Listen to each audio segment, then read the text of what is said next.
শুধু টাকা রোজগারের ফিকির। দেশে থাইকা পারো, নইলে বিদেশ গিয়া পারো, কোনো না কোনোভাবে পয়সা রোজগার করো।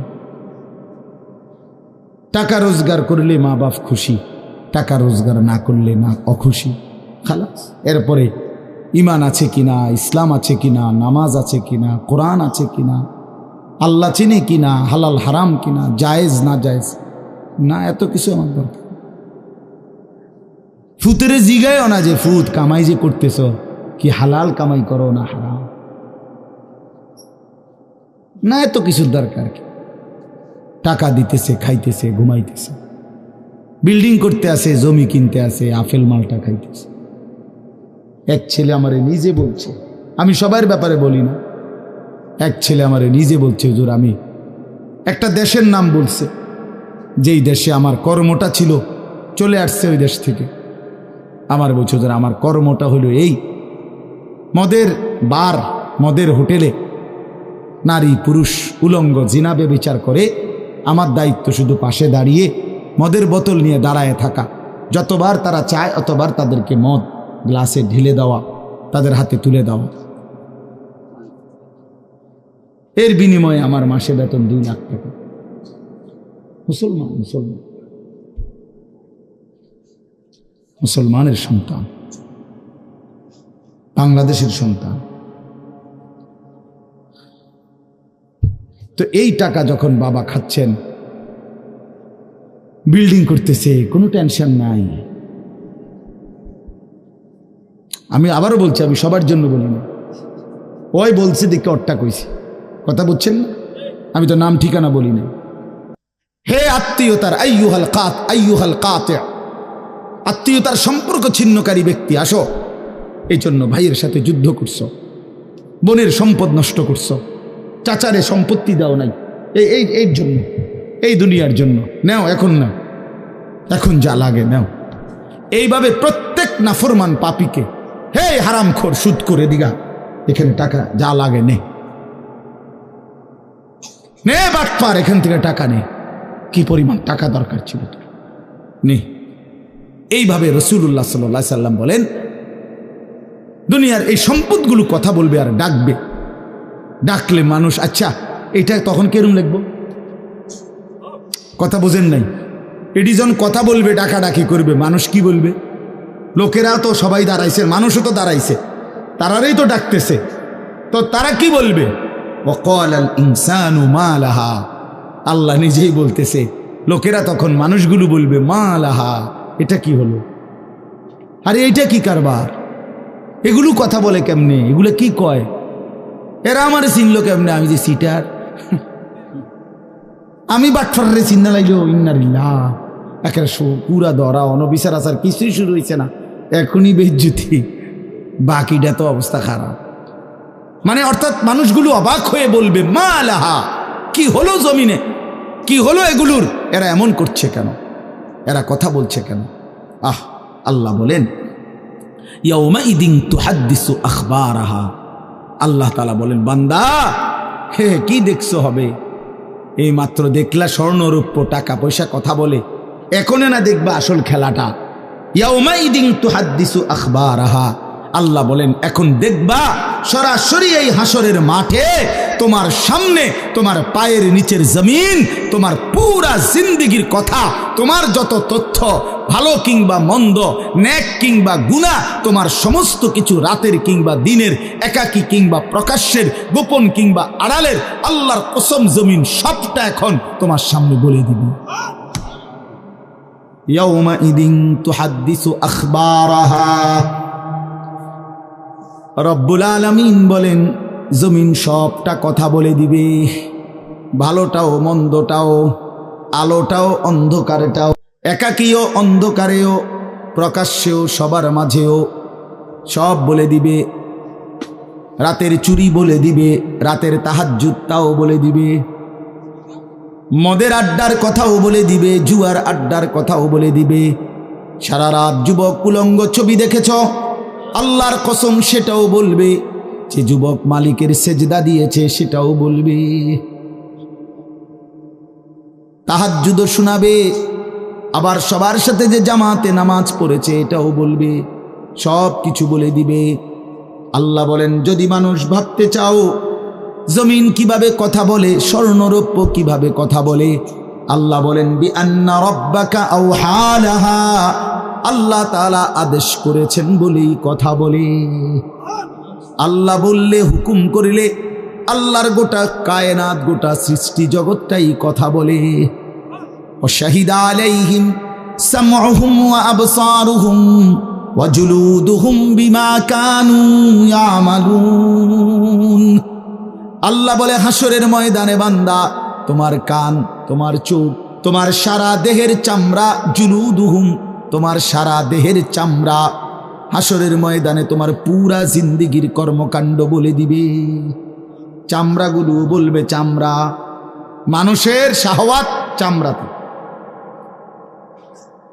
এই জন্য সমস্ত যৌনতার ঘটনা, অসভ্যতার ঘটনা শরীরের চামড়া বলে দিবে। মানুষের শাহওয়াত চামড়ায়। কথা বুঝছেন কিনা? হ্যাঁ, চর্মে, চামড়ার মধ্যে শাহওয়াত, কামনা, বাসনা, যৌন চাহিদা। এই জন্য যত লোক দেখবেন বিভিন্ন হসপিটালে, যত ডাক্তার চর্মরোগের ডাক্তার, তত লোক যৌন রোগেরও ডাক্তার। হ্যাঁ হ্যাঁ, চর্ম ও যৌন রোগ বিশেষজ্ঞ। এটা একই বিষয়, একই চ্যাপ্টার। চামড়া মানে আল্লাহ তাআলা বলেন, তোমার চামড়া বলে দিবে কত রাত, কত দিন নারীর প্রতি অবৈধ আগ্রহ, অস্থিরতার, বেহায়াপনার, অসভ্যতা করেছিলে।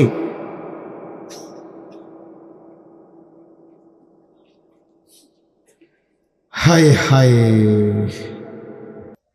এজন্য নওজোয়ান ছেলে, তোমরা সবাই ভাই কষ্ট করে বসো।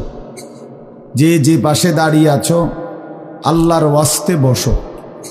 কষ্ট হলেও বসো ভাই, বসে শুনলে বরকত হবে। মোবাইলটা হাতের যাদের, এটা বন্ধ করে দাও। হাতে ধরা যেই মোবাইলগুলো, এগুলো বন্ধ করে দাও ভাই, এগুলো নামায়ে ফেলো। আমাদের চেহারার দিকে তাকাইয়া আল্লাহর কথা মনোযোগ দিয়ে শুনলে লাভ হবে। আসলে বাস্তবতা হলো, প্রতিটা আয়োজন কষ্টের আয়োজন। এক একটা মাহফিলের মধ্যে অনেক মেহনত করতে হয়। 2 টাকা, 10 টাকা, 20 টাকা, 50 টাকা একত্র করেই এরপর একটা মাহফিল। এক মুঠে কেউ টাকা দেয় না, অনেক জনের কাছ থেকে বারবার গিয়ে কষ্ট করে নিয়ে সবাই মিলে মিশে একটা মাহফিল। প্যান্ডেল, মাইক, পোস্টার, হ্যান্ডবিল, বক্তা, দাওয়াত দেওয়া, ঠিকমতো আসা, মেহমানদারি, আপ্যায়ন, সব মিলাইয়া অনেক কিছু, অনেক কাজ থাকে, অনেক পেরেশান। আমার মাদ্রাসায় আগামী 14ই ডিসেম্বর মাহফিল। তো গত 1 মাস থেকেই এই পরিকল্পনা, এটা হবে কোথায়, ওইটা হবে কোথায়, বক্তা বসবে কোথায়, শ্রোতা বসবে কোথায়, প্যান্ডেল হইলে কোন দিক দিয়া, এই কত কিছু যে লিখছি আমরা। তো এতে বোঝা যায় যে অনেক কিছু। এই সবটুকু কষ্ট করে যদি শুধু কেবল আসলাম আর গেলাম, কিছুই শুনলাম না, বুঝলাম না, কিছু গ্রহণ করলাম না, তো কী লাভ হলো ভাই? এই কষ্টের এই ইন্তেজামের মধ্যে ফায়দা কি? এই জুয়েল ওর কথা বারবার আমার কাছে বলছে। মাঝখানে আমি গত বছরে খুব সম্ভব ডেট দিতে পারি না, তো আবদার ছিল, আমি এবছর বলছিলাম যে ডেট মিলাই দেব, তো দেওয়া হয়েছে। আসলে সবাইরই ব্যস্ততা, সবাই কষ্ট করেই ইন্তজাম করতে হয়েছে। এই জন্য আমি অনুরোধ করি, সবাই আমরা, ছেলেরা তোমরাও ভাই বসো, ভাই ওই ছেলে বসো না বাবা, এনে বসো, বসো। এই ছেলেরা তোমরাও বসো ভাই, যে কদ্দুরে শুনো, অসুবিধা নাই, যতক্ষণই শুনো। ফ্যান্ট যদি বেশি সিফা হয় তো সোজাই আসো, বসো না। অনেকের ফ্যান্টে সমস্যা, এটা এত সিফা যে গোলামের প্যান্ট ফিন্দাই দিছে, এই জন্য এটা দিয়ে বসতে পারে। এটা জানুন না? না, এটা ঐতিহাসিক তথ্য, মানে দুষ্টামি না। যাদের প্যান্ট সিফা, এটা হলো গোলামের পোশাক, মানে কৃতদাসের পোশাক। হ্যাঁ, এটা হলো আফ্রিকান, যাদেরকে দিয়ে পৃথিবীতে কৃতদাসের কাজ করাইতো, অর্থাৎ এই ভেড়া, বকরি, উট, দুম্বা, এগুলো লালন পালনের কাজ করাইতো, তো তাদেরকে এরকম সিপা প্যান্ট ফিলে, মানে টাইট, কেন? যাতে বসতে না পারে। হ্যাঁ সত্যি, এটা ঐতিহাসিক কথা, যাতে বসতে না পারে, কাজে যাতে ফাঁকি দিতে না পারে, এই জন্য এদেরকে এই চিপা প্যান্ট এটা পরায় দিচ্ছে। নাহলে এটা কোনোভাবেই সুস্থ স্বাভাবিক কোনো মানুষের পোশাক না। সামান্যতম সুস্থতা আছে যার ভিতরে, সে এত টাইট এটা পরে কি বেচারা হাঁটে কেমনে, বসে কেমনে, পেশাব পায়খানার জরুরত আছে মানুষের, তাইলে এটা পড়া মানে দাঁড়াইয়া প্রস্রাব করা ছাড়া তো অন্য কোনো সিস্টেম নেই, নাহলে এটা সে কীভাবে বসবে? তাইলে এত কষ্ট করে মানুষের পোশাক আল্লাহ তাআলা নাজিল করেছে। ইয়া বনি আদমা কাদ আনজালনা আলাইকুম লিবাসান, কোরআন শরীফে আছে। আল্লাহ বলেন, হে বনি আদম, আমি আল্লাহই তোমাদের উপরে পোশাক নাজিল করেছি। পোশাক আল্লাহর দেওয়া। এই যে মানুষ পোশাক পরার এই অনুভূতি, এটা আল্লাহর দেওয়া। আদম আলাইহিস সালামকে আল্লাহ তাআলা সৃষ্টি করে পোশাক ছাড়া পেশ করে নাই ফেরেশতাদের সামনে। কি মনে হয় আপনার? খোলামেলা, বুঝছেন না কথাটা? তো ওনার গায়ে কি ছিল? পোশাক ছিল। তো আল্লাহ তাআলা যখন থেকে আদমকে সৃষ্টি করলেন, তখন থেকে আদমের গায়ে পোশাকও দিল, সেই থেকেই পোশাক। ইউয়ারি সাওআতিকুম ওয়ারিশা, এটা স্পষ্ট। আল্লাহ বলছে দুইটা উদ্দেশ্যে পোশাক দিলাম। এক, এটা তোমাদের লজ্জা ঢেকে দিবে, আর ওয়ারিশা, এটা তোমাদের সৌন্দর্যের উপকরণ হবে। তাহলে এটার মধ্যে একটা আর্ট আছে, সৌন্দর্য আছে, এটা লজ্জা ঢাকবে। এখন যদি লজ্জাই না ঢাকে, এটা যদি সতরই না ঢাকে, তো এটা হলো কি? আল্লামা তকি উসমানী দামাত বারাকাতুহুমুল আলিয়া হজরত বলছেন যে কোনো মানুষের, পুরুষের সতর কোমর থেকে নিয়ে, নাভি থেকে নিয়ে হাঁটু, তো এটুকু জায়গা এভাবে ঢাকতে হবে। একে তো মোটা হইতে হবে কাপড়, যাতে করে পাতলার কারণে চামড়া দেখা না যায়। আরেকটা হলো এতটুকু ঢিলে ঢালা হইতে হবে, যাতে করে এতটা টাইট হইয়া না লাগে, যেন অঙ্গ প্রত্যঙ্গ, রান, পিছনের অংশ কার কেমন এটা বোঝা না যায়, স্বাভাবিক যেন ঢিলে ঢালা হয়। নাই তো এটা কি হয় না, পোশাক হয়।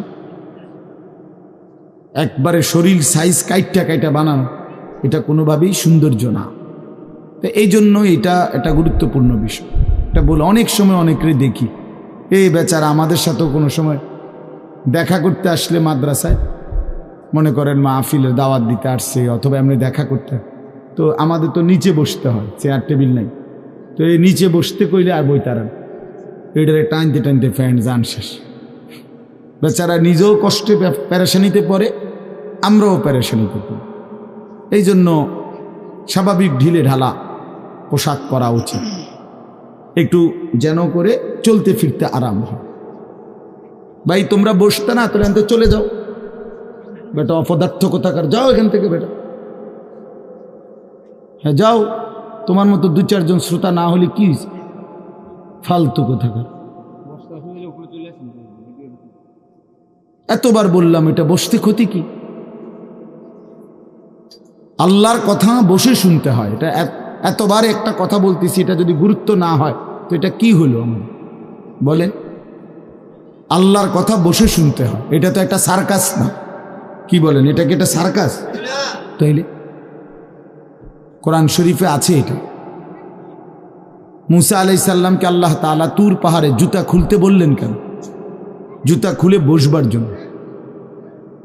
আল্লাহর কথা বসে শুনতে হয়, জুতা খুলে শুনতে হয়, তাইলে নিজের মধ্যে পরিবর্তন আসে। আদব ছাড়া এলেম হয় না। কোরআন সুন্নাহর যে জ্ঞান, এই জ্ঞানের জন্য আদব জরুরি, অন্য পড়ার জন্য এটা এতটা জরুরি। বাংলা, অঙ্ক, ইংরেজি, পদার্থ, জীববিজ্ঞান পড়ার জন্য পেশাব করে ফানি লন লাগে না, বুঝেন না কথা? দাঁড়াইয়া বসুক, বসে পড়ুক, বসে পেশাব করুক, এতে কোনো অসুবিধা নেই।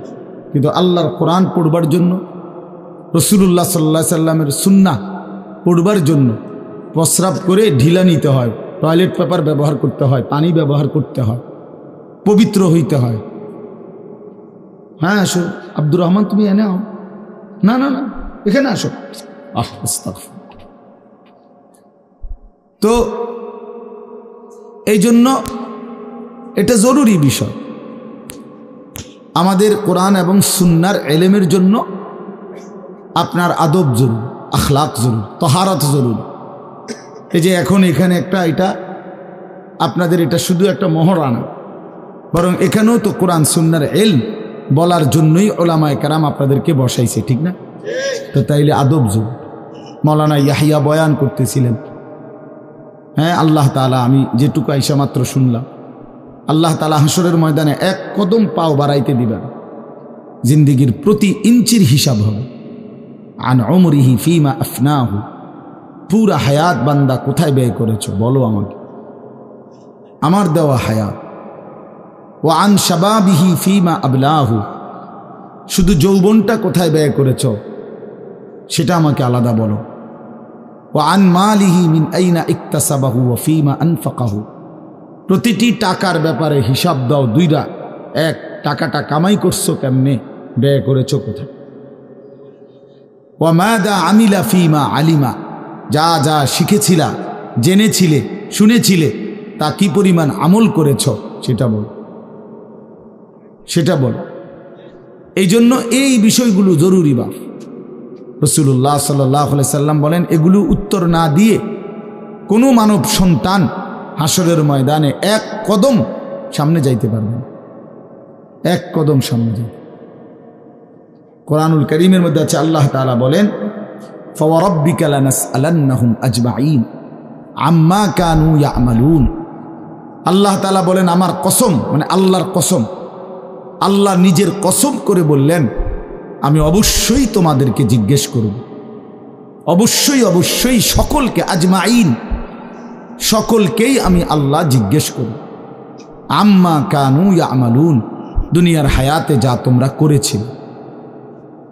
এই জন্য আল্লাহ তাআলার আড়াল হওয়ার কোনো সুযোগ নেই, হিসাবের বাইরে আমরা কেউ না। আল্লাহ তাআলা বলেন, সুম্মা লাতুসআলুন্না ইয়াউমা ইদিন আনিন নাঈম। আল্লাহ তাআলা বলেন, ওই বাবা, আরে কি প্লাস্টিকে না, কথা বলো কেন? আল্লাহ তাআলা বলেন, আমার দেয়া প্রতিটি নিয়ামত সম্পর্কে অবশ্যই আমি তোমাদেরকে জিজ্ঞেস করব, প্রতিটা নিয়ামত। হাদিসের মধ্যে আছে, আল্লাহ তাআলা জিজ্ঞেস করবেন, নবী সাল্লাল্লাহু আলাইহি সাল্লাম বলেছেন, আল্লাহ জিজ্ঞেস করবেন, আলাম নসিহ জিসমাক, বান্দা আমি মোট এতদিন তোমার শরীর সুস্থ রাখি নাই, সেইটুকু শুকর কি আদায় করেছো বলো। অনুরভিকা মিনাল মা, আমি কি তোমাকে প্রতিবার তৃষ্ণার্ত অবস্থায় পানি পান করিয়ে তোমার তৃষ্ণা নিবারণ করি নাই? যতবার পানি পান করছো, তো এরপরে আমার কি শুকর আদায় করছো বলো বান্দা। আহা বদনসিব মুসলমান তো আলহামদুলিল্লাহ বলতেও জানেন, পানি পান করে সেরা যে একবার আলহামদুলিল্লাহ বলবে, এটুকু তো জানেন, এটুকু তো জানেন। তাইলে এই জন্য বললাম, আমরা কিন্তু প্রত্যেকেই আমাদের হায়াত, ইয়াহিয়ার ওই কথার থেকে আমি বললাম, আমাদেরকে উত্তর দিতে হবে। ওয়াকিফুহুম ইন্নাহুম মাসউলুন। আল্লাহ তাআলা বলেন, হাসরের ময়দানে ফেরেশতাদেরকে বলবেন, আমার বান্দাদেরকে দাঁড় করাও, তাদেরকে এখন জিজ্ঞেস করা হবে একজন একজন করে। ওয়াকুল্লুহুম আতিহি ইয়াউমাল কিয়ামাতি ফারদান। আল্লাহ বলেন, সকলকে আমি আল্লাহর সামনে আসতে হবে একজন একজন। ফারদান অর্থ ওয়াহিদান, একজন একজন আমার সামনে এসে দাঁড়ান, আমার সামনে তুমি একাকী উত্তর দিবে, কোনো দুভাষী থাকবে না, একাকী উত্তর দিবে। এজন্য বাপ আমার, এটা জরুরি বিষয়, আমাদের জন্য জরুরি বিষয়। আমরা যেন আমাদের জিন্দেগির কদর করি। ছেলেরা তোমাদেরকেও বলি, ভাই হায়াত এই শুধু শুধু কাটাইয়ার মধ্যে কোনো ফায়দা নেই। বুট খাইতে খাইতে নষ্ট করে দিলা জীবন, সামান্য মোবাইলের জন্য জীবন। একটা মোবাইলের আর কতই দাম, 12, 14, 18 হাজার টাকা। তো এই সামান্য টাকার একটা মোবাইল, এর জন্য এত সুন্দর হায়াত শেষ করে দেওয়া, এটা ঠিক না। বন্ধুদের আড্ডায় 5 ঘন্টা 6 ঘন্টা জীবন শেষ করে দিলেন। আল্লাহ আমাদেরকে বুঝ দান করেন।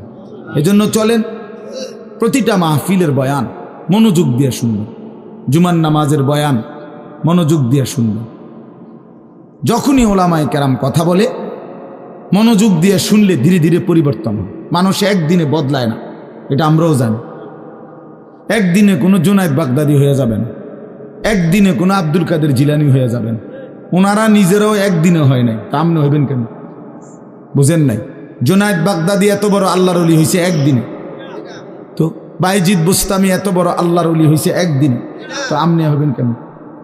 কাজে এইটা কোনো কথা না। কিন্তু শুনতে থাকলে, গুরুত্ব দিলে, আন্তরিকতা দিয়ে শুনলে একদিন আল্লাহ তাআলা বদলে দেয়, পরিবর্তন নসিব হয়। এই পৃথিবীতে অগণিত মানুষ যারা জালেম ছিল, নাফরমান ছিল, পাপী ছিল, হাজারো অন্যায়ের মধ্যে ডুবা ছিল, এমন মানুষও আল্লাহর দয়ায় কোনো একদিন রাত গভীরে, কোনো একদিন দিনের আলোতে, কোনো সামান্য কথায়, কোনো সামান্য ঘটনায় জিন্দেগি বদলায় ফেলছে। পিছনের জীবন থেকে তাওবা করে নতুন জীবন গ্রহণ করছে, আল্লাহ পাককে রাজি খুশি করে জামানার আউলিয়া হয়ে গেছে। এরকম বহু ঘটনা আছে, বহু ঘটনা। এই জন্য আমরা ইনশাআল্লাহ মনোযোগ দিয়ে আল্লাহর কথা, আমার বয়ান না শুধু সমস্ত আলেমদের বয়ান মনোযোগ দিয়ে শুনবেন। বলেন ইনশাআল্লাহ। কোরআন সুন্নাহর কথা মনোযোগ দিয়েই শুনবেন, দেখবেন বরকত হবে। যদি আমার এই কথা একজনে বুঝেন, আমি মনে করি এতটুকুই আমার লাভ। দুইজন বুঝলে দুইজনই লাভ। আল্লাহ আমাদেরকে তৌফিক দান করেন। চলেন, কোরআনুল কারীমের এই সূরাটি 99 নম্বর সূরা। 114টি সূরা কোরআন শরীফে, তন্মধ্যে এটা হলো 99 নাম্বার, 30 নম্বর পারা। পুরা কোরআনুল কারীমের মধ্যে মোট 30 পারা। এই মোট 30 পারার মধ্যে এটা হলো 30 নম্বর পারার সূরা, 99 সূরা নম্বর। সূরাটির নাম হচ্ছে জিলজাল, সূরায়ে জিলজাল। জিলজাল শব্দের অর্থ বা জালজালা, জিলজাল একই শব্দ, দুই রকম ব্যবহার। অর্থ হলো ভূমিকম্প। জিলজাল শব্দের অর্থ কি বলেন? ভূমিকম্প। ভূমিকম্প, এই যে জমিন কাঁপে, ভূমিকম্প হয়, এই সূরার অর্থ হলো এইটা। এই ভূমিকম্প বলতে, জিলজাল বলতে আল্লাহ তাআলা কিয়ামতের ভূমিকম্প বুঝাইছে। পৃথিবীতে এমনিতে প্রতিনিয়ত মাঝে মধ্যে বিভিন্ন এলাকা ভেদে, অঞ্চল ভেদে ভূমিকম্প হয়। হ্যাঁ, আধা মিনিট, 30 সেকেন্ড, 40 সেকেন্ড, 50 সেকেন্ড, কিংবা তার চাইতে সামান্য কম বেশি এরকম সময় ভূমিকম্প হয়। এতেই বহু ক্ষয়ক্ষতি হয়। যখনই যেখানে কোথাও ভূমিকম্প হয়, তো সেখানে অনেক ক্ষয়ক্ষতি হয়, ঘর বাড়ি বিভিন্ন কিছুর অনেক ক্ষতিগ্রস্ত হয়। কিন্তু আল্লাহ তাআলা বলেন একটি চূড়ান্ত ভূমিকম্প আছে, যেই ভূমিকম্পটা যখন হবে তখন একসাথে আল্লাহর সৃষ্টি পুরাটা জমিন একসাথে ভূমিকম্প, এবং সেটা কতক্ষণ থাকবে সেটা আল্লাহই জানে, সেটা আল্লাহই জানে। এরকম ভূমিকম্প হবে, আর সেই ভূমিকম্পটা হলো কিয়ামতের ভূমিকম্প। অর্থাৎ এই পৃথিবী ধ্বংস করার জন্য আল্লাহ তাআলা তার গোটা সৃষ্টি জগৎকে মৌত দিবেন। মৃত্যু দুই রকমের, একটা হলো ব্যক্তিগত পৃথক একক মৃত্যু, আর একটা হলো গোটা আলমের মৃত্যু। সবার যখন পৃথক মৃত্যু হয় তো এটারে বলে মৌত, আর গোটা পৃথিবীর যখন আল্লাহর সৃষ্টি সবটার যখন একসাথে মৃত্যু হবে সেটারে কয় কিয়ামত। সেটাই কিয়ামত, ওইটাও একটা মৃত্যু। আসমানের মৌত হবে, জমিনের মৌত হবে, সূর্য চন্দ্র গ্রহ নক্ষত্রের মৃত্যু হবে, অর্থাৎ সব কিছু শেষ হবে। তো এই যে কিয়ামত, এটা আমাদের ঈমানের অংশ, এটা হবেই হবে, এটা হবেই হবে। আখিরাত, কিয়ামত, এই পৃথিবী একদিন ধ্বংস হবে, শেষ হবে, এটা কোরআনুল কারীমের অসংখ্য আয়াতে আল্লাহ তাআলা বলছেন, বারবার বলছেন, বারবার, যে বান্দা যত সুন্দরী তোমার কাছে লাগে দুনিয়া, যত আকর্ষণীয় মনে হয় না কেন দুনিয়া, একে তো তুমিও থাকবে না, একে তো দুনিয়া নিজেই থাকবে। দুটোটা মনে রাখবে, না তুমি থাকবে স্থায়ী, না দুনিয়া থাকবে স্থায়ী, কোনোটাই না। তুমিও মৃত্যুবরণ করবা, একদিন দুনিয়ারও মৃত্যু হয়ে যাবে, দুনিয়ারও মৃত্যু হয়ে যাবে। প্রতিটা মানুষকে মরতে হবে, এটা আমরা সবাই জানি। কুল্লু নাফসিন যায়িকাতুল মাউত, সমস্ত আত্মা, সমস্ত প্রাণ, আল্লাহ তাআলা বলেন মৃত্যুর স্বাদ গ্রহণ করুন, মৃত্যুর স্বাদ গ্রহণ। কুল ইন্নাল মাউতাল্লাযী তাফিরুনা মিনহু ফাইন্নাহু মুলাকীকুম, আল্লাহ তাআলা বলেন হে নবী আপনি বলে দেন, ও দুনিয়াবাসী, মৃত্যু থেকে তোমরা যেখানেই পলায়ন করো না কেন, মৃত্যু তোমাদের সাথে সেখানে গিয়েই নিজেই মোলাকাত করুন, সাক্ষাৎ করুন। তুমি ডাকতে হবে না, মৃত্যু নিজেই আসো, মৃত্যু নিজেই আসো। আইনামা তাকুনু ইউদরিকুমুল মাউতু ওয়ালাউ কুনতুম ফি বুরুজিম মুশাইয়াদা, আল্লাহ বলে তুমি যদি এমন একটা বিল্ডিং বানাও, ঘর বানাও, যে ঘরটা অনেক উঁচা, যে ঘরটার উপর দিয়া কেউ ভিতরে ঢুকতে পারবে না, যে ঘরটার মধ্যে একটা ছিদ্র নাই, একদম আটকানো, তো এরকম একটা ছিদ্রবিহীন সুউচ্চ ঘরও যদি তুমি বানিয়ে তার ভেতরেও তুমি আশ্রয় নাও, তো ইউদরিকুমুল মাউতু, মৃত্যু তোমার সেখানেই পৌঁছবে, তোমার সেখানেই পৌঁছবে। প্রিয় ভাই আমার, বন্ধু আমার, নওজোয়ান সাথীরা আমার, মৃত্যু এক অনিবার্য বাস্তবতা, চিরন্তন বাস্তবতা, এটা গ্রহণ করতেই হবে। হাসলেও মরতে হবে, কাঁদলেও মরতে হবে, সুখেও মরতে হবে, দুঃখেও মরতে হবে। রাজপ্রাসাদ আর অট্টালিকার মানুষটাও মরে যাবে, জীর্ণ কুটিরে যে লোক থাকে, হ্যাঁ, সেই লোকটাকেও মরতে হবে। জীবনে কোনোদিন দুঃখ দেখে নাই যে, সেও মরে যাবে। জীবনে কোনোদিন সুখ দেখে নাই যে, সেও মরে যাবে, সব মরে যাবে। এটাই সত্য, এটাই বাস্তবতা। অতএব মৃত্যু এক অনিবার্য বাস্তবতা, এটা গ্রহণ করতেই হবে। এটা যদি আমরা মনে রাখি, আমাদের জীবন অনেক সুন্দর হইত, অনেক সুন্দর হইত। রাসূলুল্লাহ সাল্লাল্লাহু আলাইহি ওয়াসাল্লাম বলছেন, আকসিরু যিকরা হাদিমিল লাযযাত ইয়ানি আল মাউত। আল্লাহর নবী বলেন, আমার উম্মত তোমরা বেশি বেশি ওই জিনিসটা স্মরণ করো, যে জিনিস তোমাদের সমস্ত স্বাদ, আনন্দ, আহ্লাদ চিরতরে মিটাই দিবে, তোমারে চিরস্তব্ধ করে দিবে।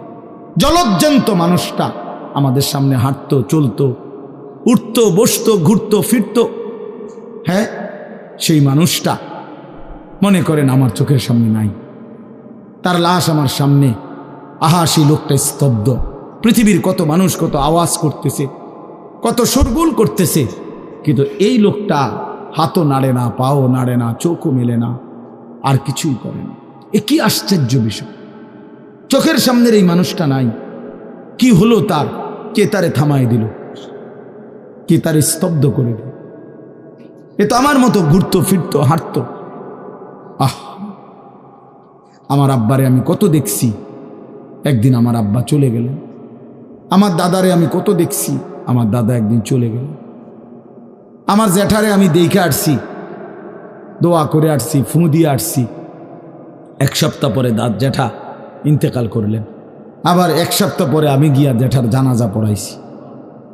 এই তো বাস্তবতা। যুবক ভাই, তুমিও মনে রাখো, বয়স্ক বাবা আপনিও মনে রাখেন।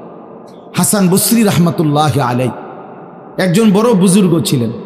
উনি বলতেন, তিনি যখন কোনো যুবককে দেখতেন আর বয়স্ক দেখতেন, তো তিনি যুবকদেরকে বলতেন, ইয়া মা'শারাশ শাবাব ইন্না যারআ কাদ তুদরিকুহুল আহাতু ক্বাবলা আন ইয়াবলুগা। তিনি উপদেশ দিতেন, হে যুবকগণ শোনো, সব ফুল, সব ফল, সব গাছ চারা পরিপক্ক পাকা পর্যন্ত পৌঁছায় না, তার আগেই অগণিত ফুল, অগণিত ফল, অগণিত চারা গাছ ঝরে যায়, ঝরে যায়। এটা উনি মনে করাইতেন মৃত্যুর কথা। উনি এটা বুঝাইতেন, যুবক তুমি দেখো, একটা আম গাছের মধ্যে যতগুলো মুকুল ধরছে ফুল, সবগুলো আম হয় না।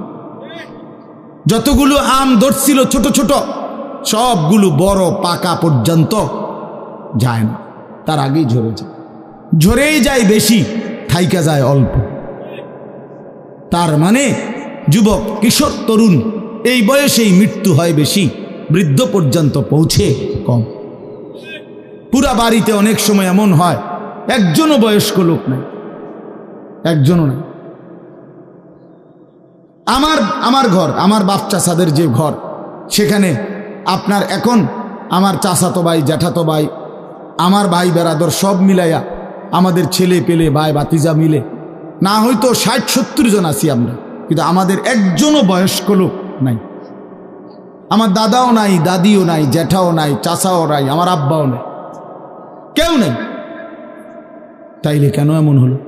তাহলে বোঝা গেল অধিকাংশই ঝরে যায়, কবরে চলে যায়, মৃত্যু হয়ে যায়। এই জন্য ধোঁকা না খাওয়া। আরেকটা হলো বয়স্ক লোককে দেখলে উনি বলতেন, হাসান বসরি রহমতুল্লাহ আলাইহি, ইয়া মাশারা শুয়ুখ, হে বৃদ্ধগণ। উনি তাদেরকে জিজ্ঞাসা করতেন যে মা ইউনতাজারু বিসসারআ ইযা বালাগা, যখন কোনো ফসল পাইকা যায় তখন আর বাকি থাকে কি? কি বাকি থাকে? কাটা। কথা বলে না, কি বাকি থাকে? ক্বালু আল হাসাদ, বা কাটাটা বাকি থাকে, পাইকা তো গেছে। তার মানে আপনারা পাইকা তো গেছেন, বয়স তো হয়েই গেছে, আর শুধু মৃত্যুটা বাকি, আর শুধু মৃত্যুটা বাকি। তাইলে যুবককে বলতেন, তুমি ভেবো না তুমি বৃদ্ধ হবা, কারণ অসংখ্য ফুল তো আগেই ঝরে যায়, অসংখ্য ফল তো আগেই ঝরে যায়, অসংখ্য গাছ তো আগেই ঝরে যায়। আবার বৃদ্ধকে বলতেন যে আপনার তো আর কিছুই বাকি নাই, আপনি তো পাইকেই গেছেন, এখন শুধু কাটা, কবর, মৃত্যু ছাড়া আর বাকিটা কি? তাহলে মৃত্যু ভুলে না যাওয়া, মৌত ভুলে না যাও। রাসূলুল্লাহ সাল্লাল্লাহু আলাইহি ওয়াসাল্লাম বলেন, কাফা বিল মাউতে ওয়াইজান, নবীজি বলেন কোনো মানুষ যদি মৃত্যুর কথা স্মরণ করে তার ওয়াজের জন্য, নসিহতের জন্য এটাই যথেষ্ট, এটাই যথেষ্ট।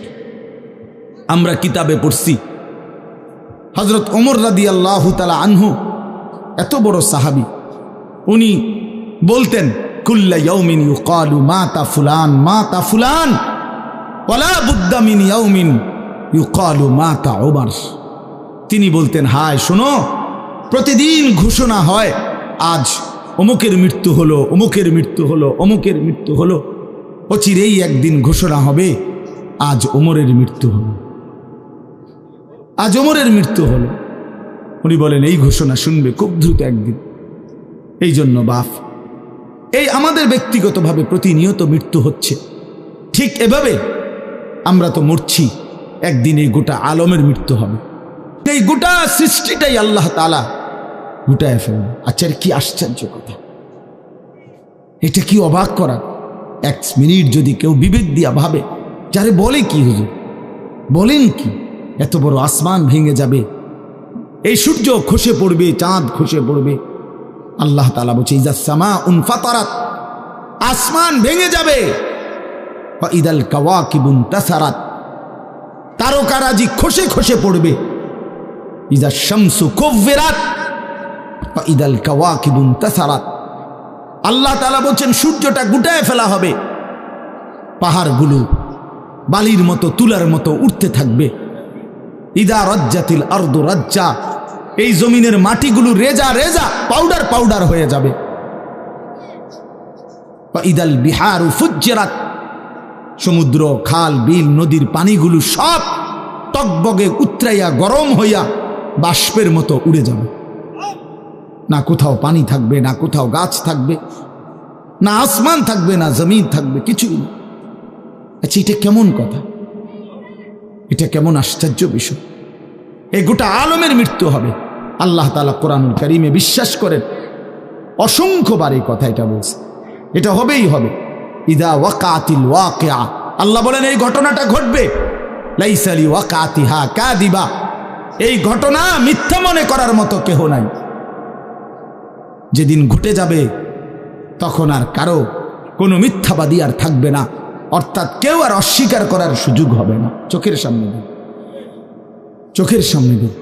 কোরআন শরীফে একটা সূরা আছে, সূরায়ে হজ। ওই যে আমরা হজ করি না, এই হজ সূরাটার নাম। এই সূরার শুরুতে আল্লাহ তাআলা এই পৃথিবী ধ্বংসের, কিয়ামতের একটা সাংঘাতিক বর্ণনা দিয়েছেন। ওইখানে আছে, আল্লাহ বলেন ইয়া আইয়ুহান নাসুত্তাকু রাব্বাকুম, হে মানুষ তোমরা আল্লাহকে ভয় করো। আর শুনো, ইন্না জালজালাতাস সাআতি শাইউন আযীম, নিশ্চয়ই কিয়ামতের ভূমিকম্প, জালজালা, এই যে বললাম জিলজাল এবং জালজালা অর্থ ভূমিকম্প।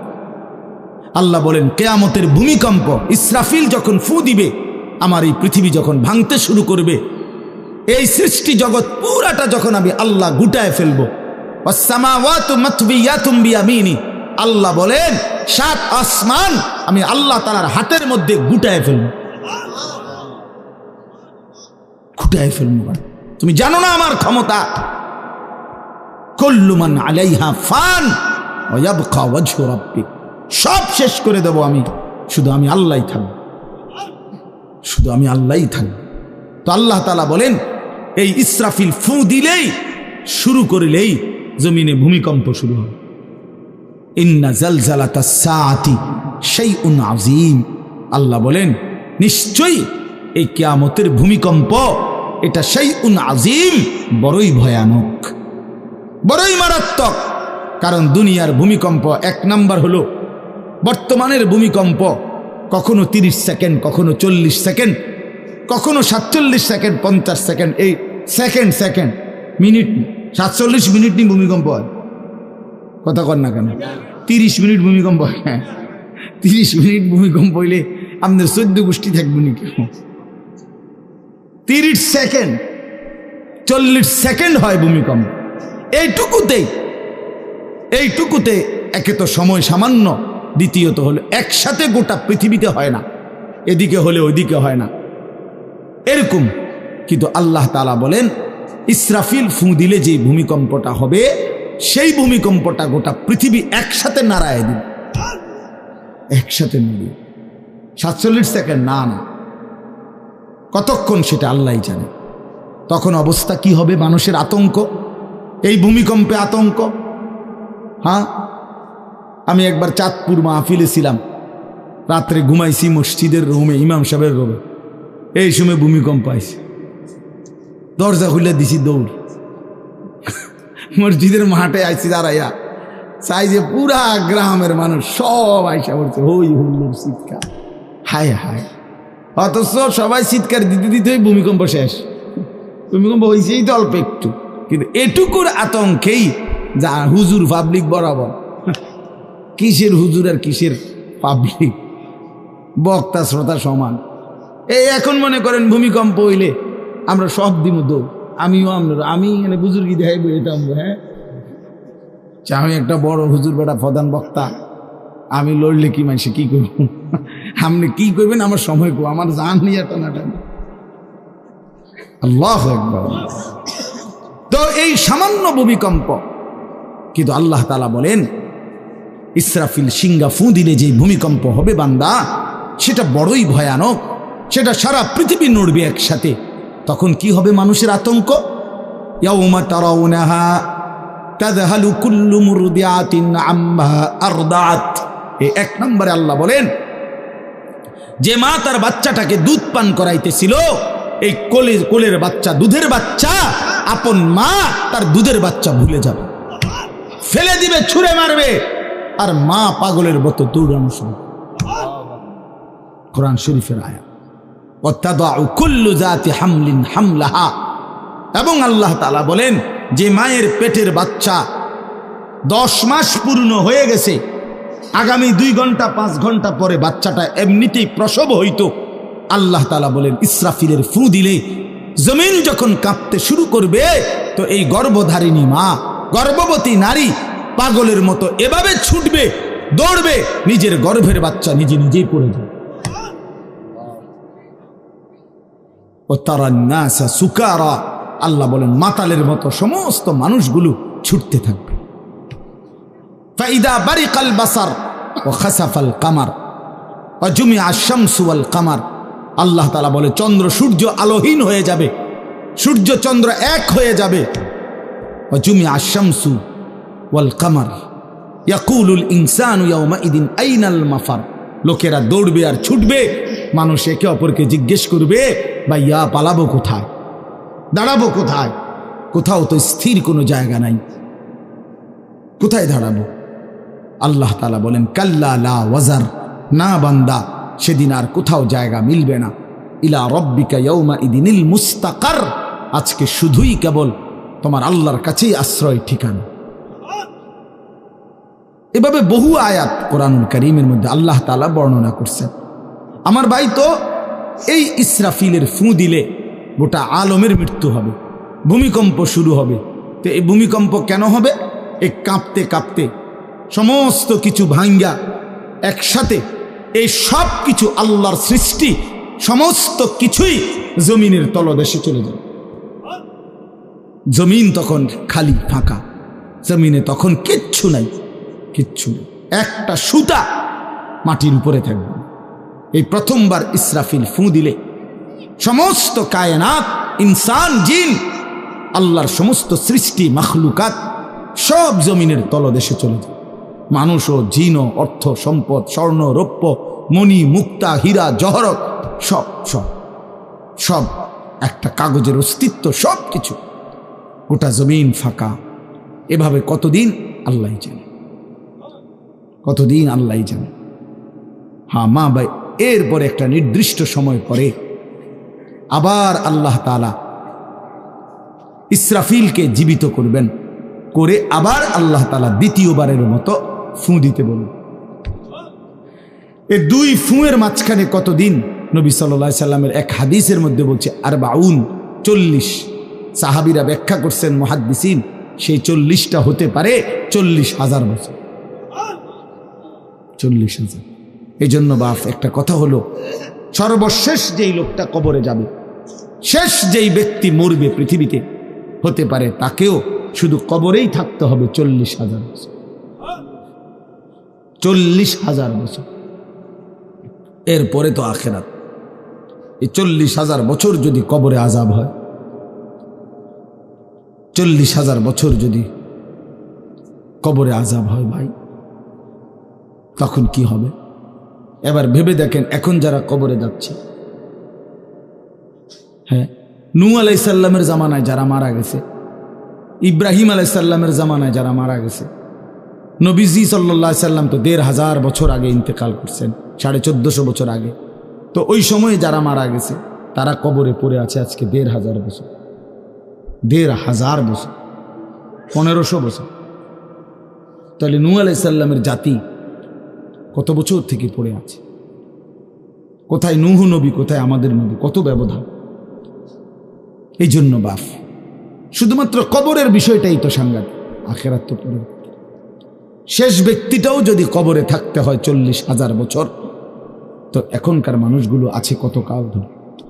তো এই যার কবরে আযাব হচ্ছে, আহা বাপ, সে কি পরিমাণ কষ্ট পাচ্ছে ভাইবা। দেখে কবরবাসীদের রুহের মাগফিরাত।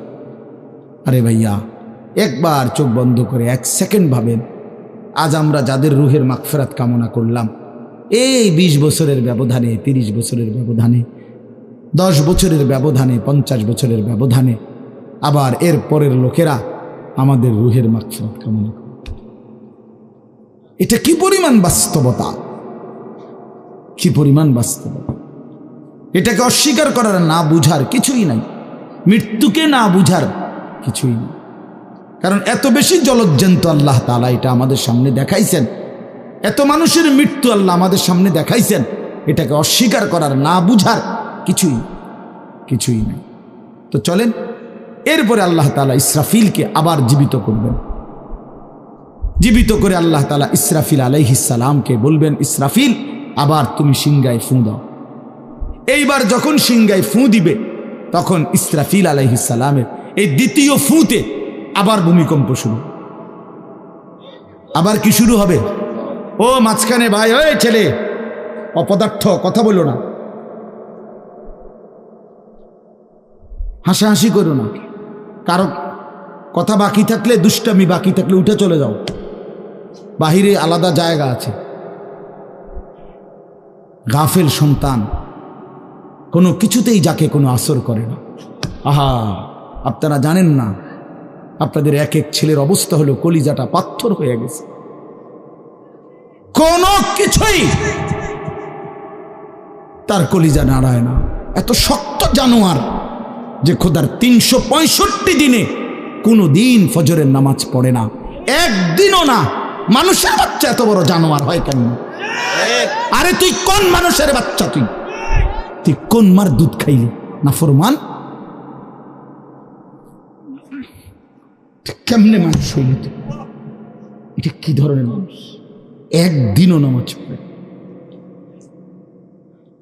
ছি ছি ছি ছি ছি, মুসলমানের বাচ্চা এত বড় জানোয়ার হয় কেমনে?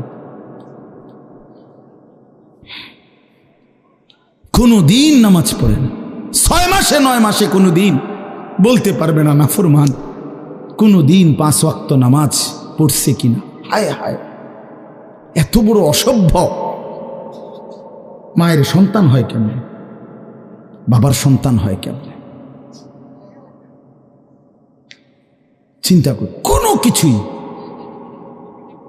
ছেলে পেলেদের হালাত হলে এই পরিমাণ লাগাম ছাড়া কিসের মা কিসের বাবা, কে তার মা কে তার বাপ, কে কি তার ধর্ম, তার আল্লাহ কে, তার রসুল কে, তারে বানাইছে কে, আসছে কোত্থেকে, কেন আসছে, কি করতেছে, কি করছে, কিচ্ছুর খবর, কিচ্ছুর খবর। আসে, হাঁটে, বুট খায়, বন খায়, মোবাইল টিপে, খারাইয়া মতে, বইয়া মতে, বন্ধু বান্ধবীদের সাথে আড্ডা দেয়, মেয়ের পিছনে ঘোরে, অসভ্য অশ্লীল কথাবার্তা বলে। এটা কি একটা জিন্দিগি হলো? মিয়া ভেবে দেখেন। ওফ, কোন সুস্থ স্বাভাবিক মানুষ এমন হয়? বলো ভাইয়া বলো। রাগ করো না বাপ, কে তোমা করে মনে করাই দিবে? কেউ মনে করায় না। হা, বাবা মারও ফিকির শেষ, শুধু টাকা রোজগারের ফিকির।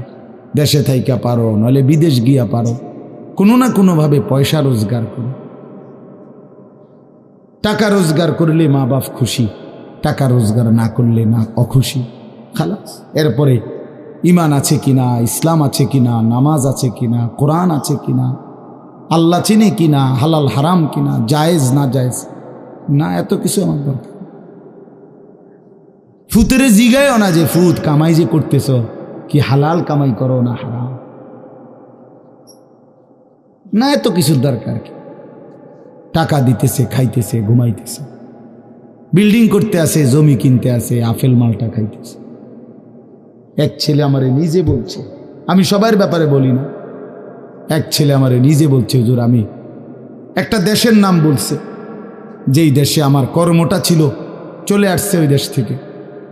আমার বলছে, হুজুর আমার কর্মটা হলো এই, মদের বার, মদের হোটেলে নারী পুরুষ উলঙ্গ জিনা ব্যভিচার করে, আমার দায়িত্ব শুধু পাশে দাঁড়িয়ে মদের বোতল নিয়ে দাঁড়ায় থাকা, যতবার তারা চায় অতবার তাদেরকে মদ গ্লাসে ঢেলে দেওয়া, তাদের হাতে তুলে দেওয়া। এর বিনিময়ে আমার মাসে বেতন 2 লাখ টাকা। মুসলমান, মুসলমান, মুসলমানের সন্তান, বাংলাদেশের সন্তান। তো এই টাকা যখন বাবা খাচ্ছেন, বিল্ডিং করতেছে, কোনো টেনশন নাই। আমি আবারও বলছি, আমি সবার জন্য বলি না, ওই বলছে দেখে অট্টা কইছি, কথা বুঝছেন না? আমি তো নাম ঠিকানা বলি না। এই জন্য আমার বাপ, ডাক দিয়েন না, ডাক দিয়েন না, একজনও ডাক দিয়েন না, অসভ্যরে ডাক দিয়েন না। হ্যাঁ হ্যাঁ, ডাক দিবেন কেন? হাইওয়ানকে ডাক দিবেন কেন? শুনেন, আপনারাই শুনেন, এত এত মানুষ শুনতে হবে না, কোনো অসুবিধা নেই, কোনো অসুবিধা নাই। আমি তো এটাই বুঝাইতে চাইতেছি, প্রত্যেকটা মানুষ আজকে মুসলমান, আমরা ঘর দেখায়, ফার্নিচার দেখায়, বিল্ডিং দেখায়, হুজুর দোয়া করেন, ঘরটা করছি, হুজুর দোয়া করে, কিতা দোয়া করতে হবে না, কিতা দোয়া করতে, বিল্ডিং এর দোয়া কিতা, আবার ইট বালুর লেগে দোয়া করে লাভ কি বেড়া? হুজুর মোটর সাইকেল কিনছি, হুজুর দোয়া করে দেন, কিতা দোয়া করতো, কি মোটর সাইকেলের দোয়া কিতা? আবার আজীব লাগে না? বাস্তব এগুলো ছাদ ডালাই দিব, আজকে দোয়া করে দেন, ছাদ ডালাই দোয়া। হ্যাঁ ওটা সার ডালাই করে, ওটার ফুতে মোবাইলে অশ্লীল উলঙ্গ ছবি দেয়। ওটার সন্তান উনি দাঁড়াইয়া রয়েছে মিস্ত্রিগো সামনে, ওনার গাম বাইয়া বাইয়া পড়তেছে সার ডালাইয়ের দিন, আর অসভ্য জানোয়ার সন্তান বন্ধুদের সাথে উলঙ্গ ছবি দেখতেছে। ওই জানোয়ারের জন্য উনি সার ডালাই দিতেছে, ওই হাইওয়ানের জন্য উনি ঘর করে দিয়ে যেতেছে। উনি কবরে জায়গা ঘর করে দিয়ে গেছে, এর জন্য ঘর করলেন?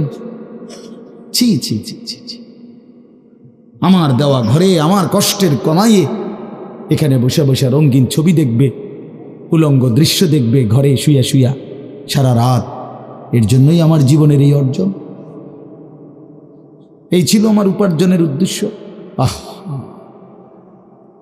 কতবার বললে বুঝবেন? কেমনে বললে বুঝবেন? কারে বললে বুঝবেন?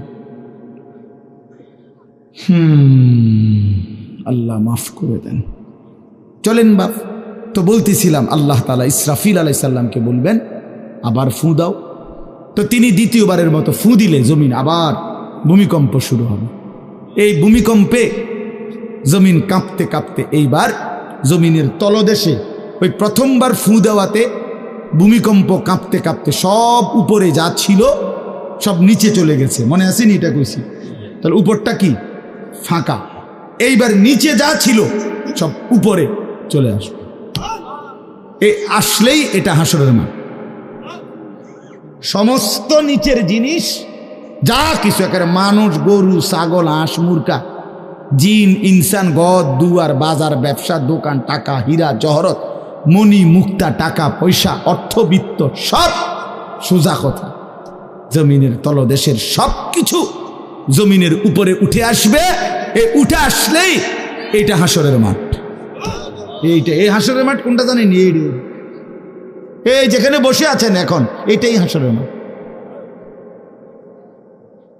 এই জমিনের উপরেই হাসরের মাঠ।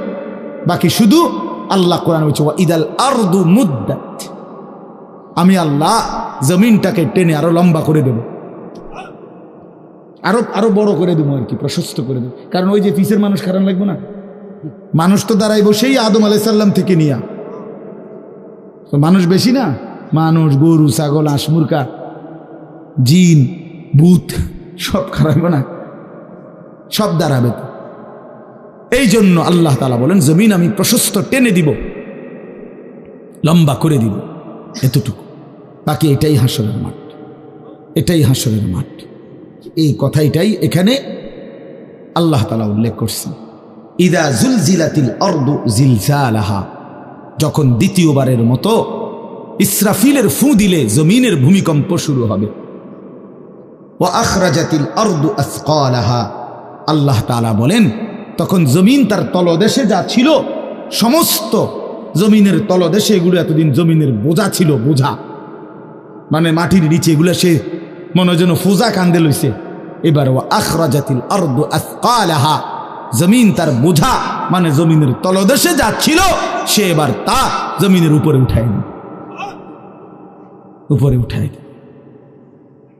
এরপরে আশ্চর্য কথা শুনেন, এরপরের কথাটার জন্য রাসূলুল্লাহ সাল্লাল্লাহু আলাইহি সাল্লাম হাদিসে বলছেন, এই ভাই শুনেন, ছেলেরা তোমরাও শোনো।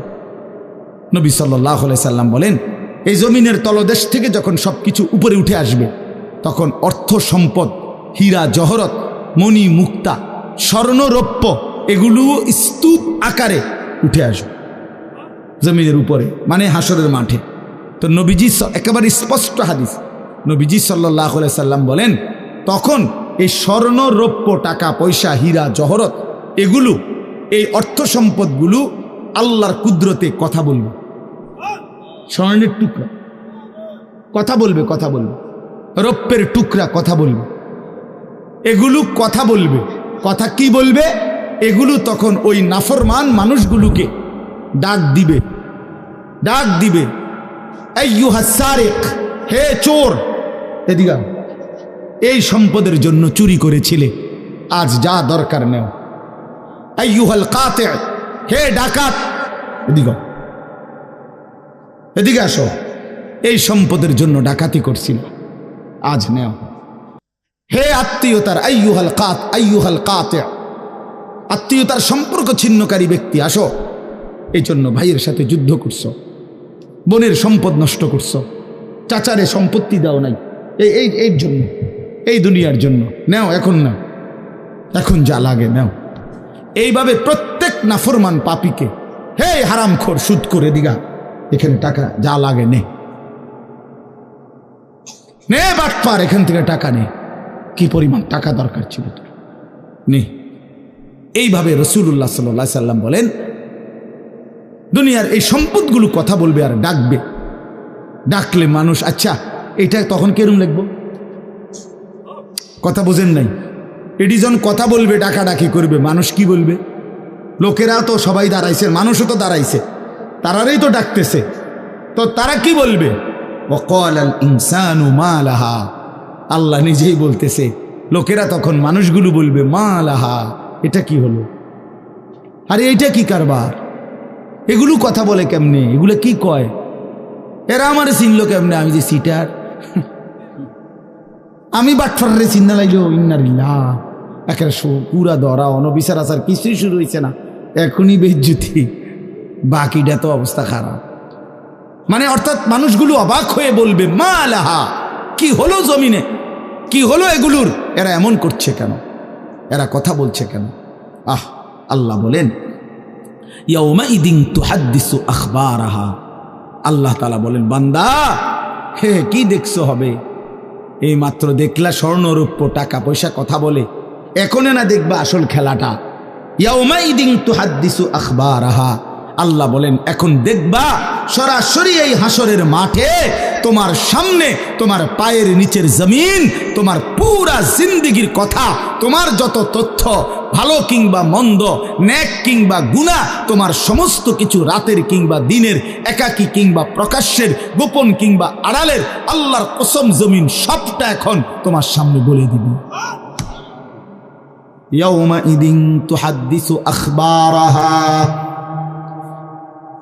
রব্বুল আলামিন বলেন জমিন সবটা কথা বলে দিবে, ভালোটাও মন্দটাও, আলোটাও অন্ধকারটাও, একাকীও অন্ধকারেও, প্রকাশ্যেও সবার মাঝেও সব বলে দিবে। রাতের চুরি বলে দিবে, রাতের তাহাজ্জুদটাও বলে দিবে, মদের আড্ডার কথাও বলে দিবে, জুয়ার আড্ডার কথাও বলে দিবে। সারা রাত যুবক উলঙ্গ ছবি দেখেছ, আল্লাহর কসম সেটাও বলবে, যে যুবক মালিকের সেজদা দিয়েছে সেটাও বলবে, তাহাজ্জুদও শোনাবে, আবার সবার সাথে যে জামাতে নামাজ পড়েছে এটাও বলবে, সব কিছু বলে দিবে। আল্লাহ বলেন যদি মানুষ ভাবতে চাও জমিন কিভাবে কথা বলে, স্বর্ণরৌপ্য কিভাবে কথা বলে, আল্লাহ বলেন বিআন্না রাব্বাকা আওহা লাহা, আল্লাহ তাআলা আদেশ করেছেন বলেই কথা বলে। আল্লাহ বললে, হুকুম করিলে আল্লাহর গোটা কায়নাত, গোটা সৃষ্টি জগৎটাই কথা বলে। ওয়াশাহিদা আলাইহিম সামউহুম ওয়া আবসারুহুম ওয়া জুলুদুহুম বিমা কানু ইয়ামালুন। আল্লাহ বলে হাসরের ময়দানে বান্দা, তোমার কান, তোমার চোখ, তোমার সারা দেহের চামড়া, জুলুদুহুম, তোমার সারা দেহের চামড়া, হাসরের ময়দানে তোমার পুরা জিন্দেগির কর্মকাণ্ড বলে দিবে। চামড়াগুলো বলবে, চামড়া, মানুষের শাহওয়াত চামড়াতে। এই জন্য সমস্ত যৌনতার ঘটনা, অসভ্যতার ঘটনা শরীরের চামড়া বলে দিবে। মানুষের শাহওয়াত চামড়া, কথা বুঝছেন কিনা? হ্যাঁ, চরমে চামড়ার মধ্যে শাহওয়াত, কামনা, বাসনা, যৌন চাহিদা। এই জন্য যত লোক দেখবেন বিভিন্ন হসপিটালে, যত ডাক্তার চর্মরোগের ডাক্তার, তত লোক যৌন রোগেরও ডাক্তার। হ্যাঁ হ্যাঁ, চর্ম ও যৌন রোগ বিশেষজ্ঞ, এটা একই বিষয়, একই চ্যাপ্টার।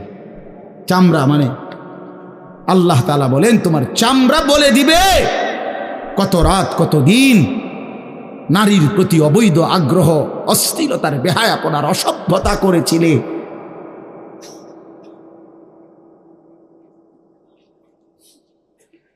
হায় হায়,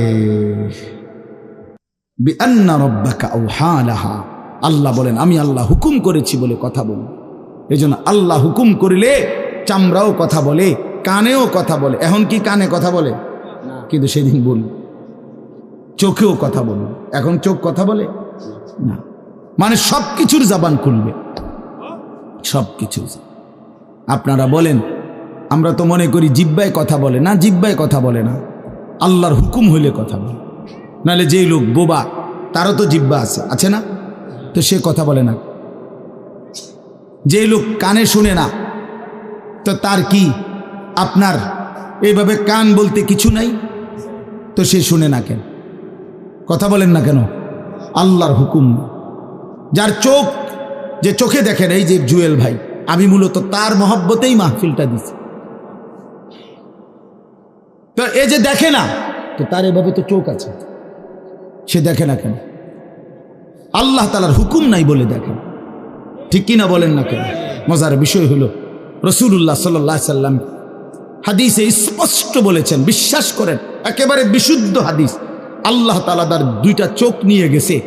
নবীজি বলছেন, সে যদি সবর করে আল্লাহর হুকুমের উপরে চলতে পারে, রাসূলুল্লাহ সাল্লাল্লাহু আলাইহি সাল্লাম বলেন, আল্লাহ তাআলা তাকে এই দুইটা চোখ নিয়ে যাওয়ার কারণে, অন্ধ বানানোর কারণে সে যে সবর করলো, আল্লাহ রসুল বলছেন আল্লাহ তাআলা নিশ্চিত তাকে জান্নাত দান করবে। এই জন্য তুমি ভাই সবর করো।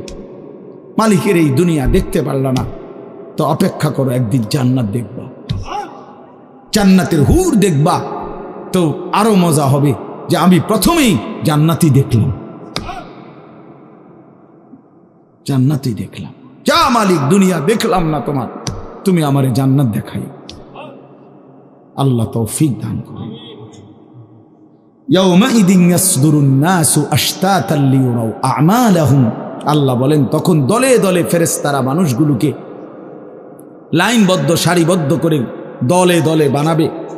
লোকেরা পরস্পর, প্রত্যেকটা মানুষকে ফেরেশতারা আলাদা আলাদা গ্রুপ বানিয়ে দেবে হাসরের ময়দানে। তখন প্রত্যেকে এই গ্রুপে গ্রুপে, দলে দলে লিয়ুরাউ আমালাহুম, নিজেদের আমল নামা, নিজেদের আমল দেখবার জন্য সামনে এগিয়ে যাবে।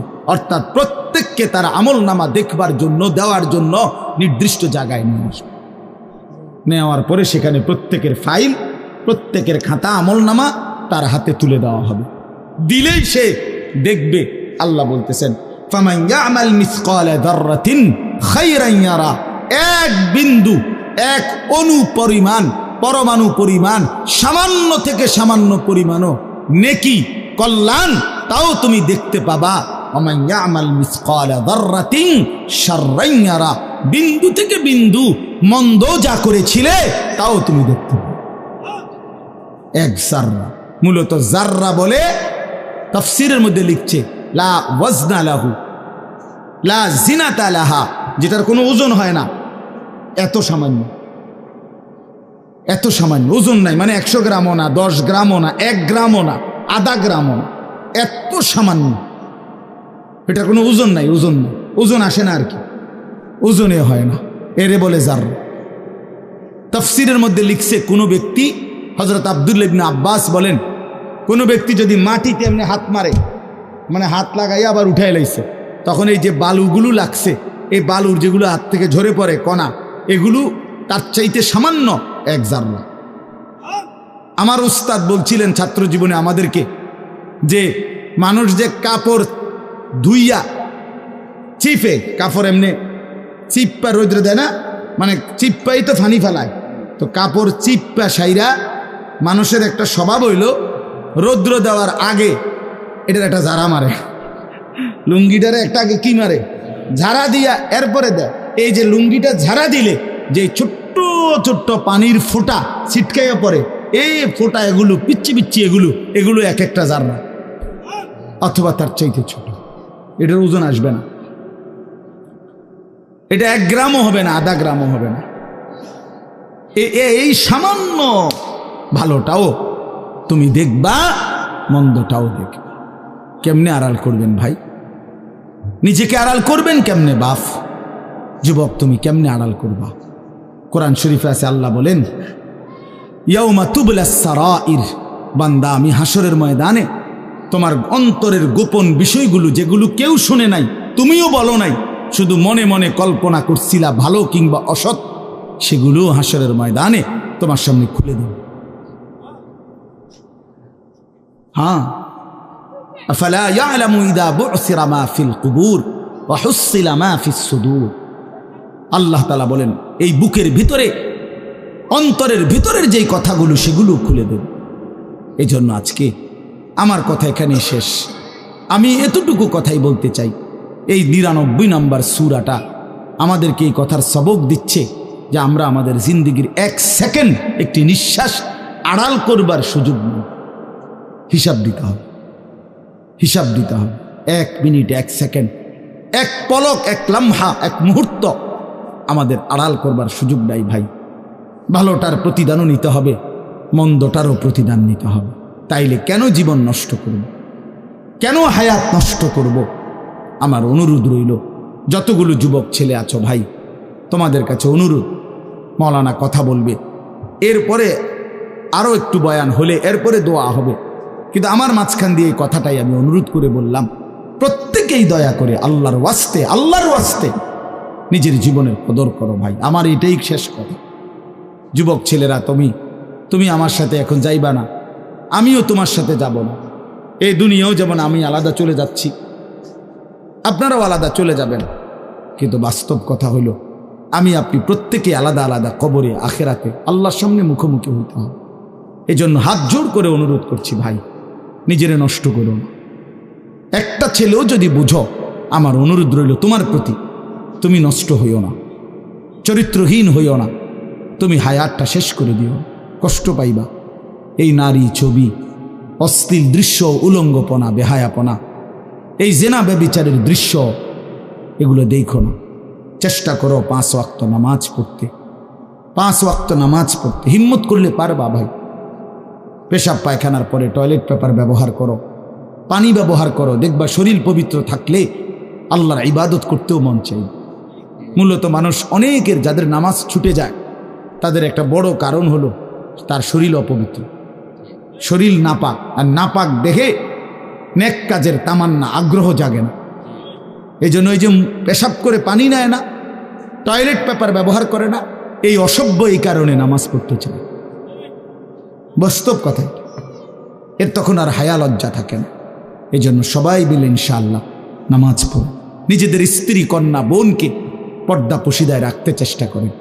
যে মেয়েটার পর্দা নাই, যে মহিলার পর্দা নাই, বিশ্বাস করেন যে তার নিজের ইজ্জত, নিজের কদর, নিজের সতীত্ব, নিজের পর্দার কদর বোঝে না।